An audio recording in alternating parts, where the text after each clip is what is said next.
আপনারাও কি আমার মতন এরকম পারফেক্ট গোলাপ জামুন বাড়িতেই বানাতে চান? তাহলে পুরো ভিডিওটি দেখতে থাকুন।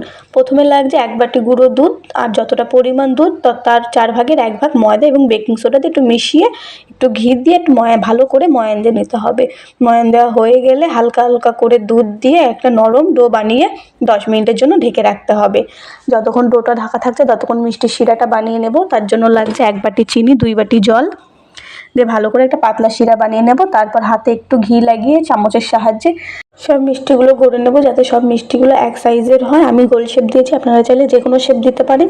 তারপর কড়াইয়ে তেল গরম করে সেই তেলের মধ্যে সব মিষ্টিগুলো দিয়ে ভালো করে ভেজে নেব। যতক্ষণ না গোল্ডেন ব্রাউন হচ্ছে ততক্ষণ ভালো করে ভেজে নেব। গোল্ডেন ব্রাউন হয়ে গেলে নামিয়ে নেব।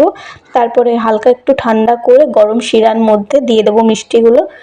শিরার মধ্যে 2 ঘন্টা আমি রেখে দেবো। আপনারা চাইলে সারা রাতও রাখতে পারেন, তাহলে মিষ্টিগুলো আরও সুন্দর হবে। 2 ঘন্টা পর দেখুন মিষ্টিগুলো কতটা ফুলে গেছে এবং নরম হয়েছে। এই পদ্ধতি ফলো করলে আপনাদের মিষ্টিও হবে একদম পারফেক্ট।